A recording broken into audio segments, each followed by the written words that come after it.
Hello everyone, তোমরা সবাই কেমন আছো? আমি তো খুব ভালো আছি।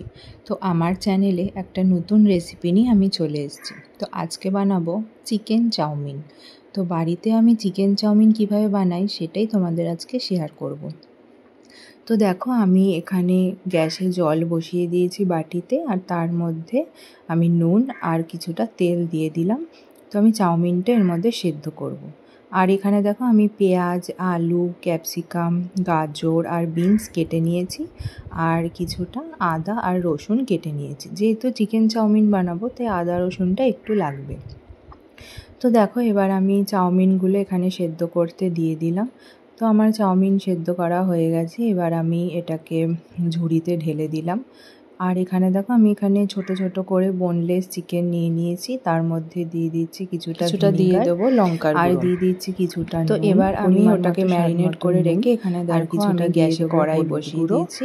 তার মধ্যে সাদা তেল দিয়ে আগের থেকে কেটে রাখা আদা রসুনটা একটুখানি নেড়ে চেড়ে নিয়ে এর মধ্যে আমি এবার আগের থেকে কেটে রাখা ও ম্যারিনেট করে রাখা চিকেনটা দিয়ে ভালো করে ভেজে ভাজা করে নেব।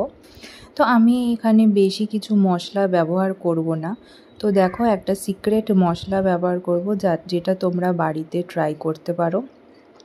তো দেখো, এখানে আমি যে মশলাটা ইউজ করছি সেটা হচ্ছে পেরি পেরি মশলা।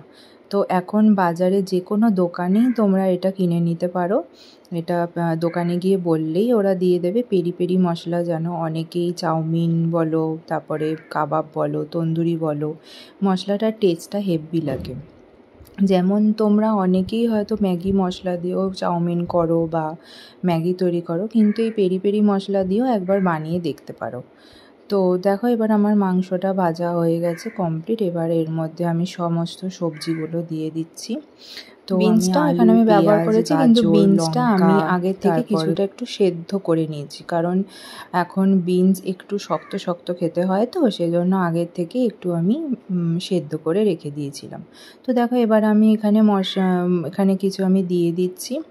এখানে আমি দিয়ে দিলাম তোমার পরিমাণ মতো শুধু নুন। তো নুন দিয়ে দেখো, এবার আমি সমস্ত সবজিটা এখানে আমি মিশিয়ে নিয়েছি। আর কোনো মশলা ব্যবহার করতে হবে না। এই পেরি পেরি মশলাটা যদি তোমরা একবার ইউজ করো, আর এক্সট্রা কোনো মশলা তোমাদের চাউমিনে দিতেই হবে না। তো দেখো, আমার সব সবজিগুলো খুব ভালো করে ভাজা হয়ে গেছে।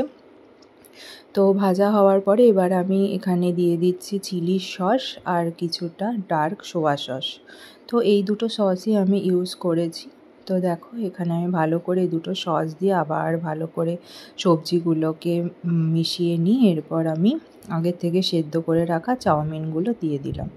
তো এবার চাউমিনগুলো উপর নিচ করে ভালো করে সবজির সাথে মিশিয়ে নেব। উপর নিচ করে ভালো করে মিশিয়ে নেব, যাতে প্রত্যেকটা চাউমিনের সাথে সবজি খুব ভালোভাবে মিশিয়ে যায়। আর দেখো, লাস্টে আমি কিছুটা টমেটো কেচাপ ইউজ করেছি, একটুখানি বেশি নয়, যাতে স্বাদের ব্যালেন্সটা ঠিক থাকে।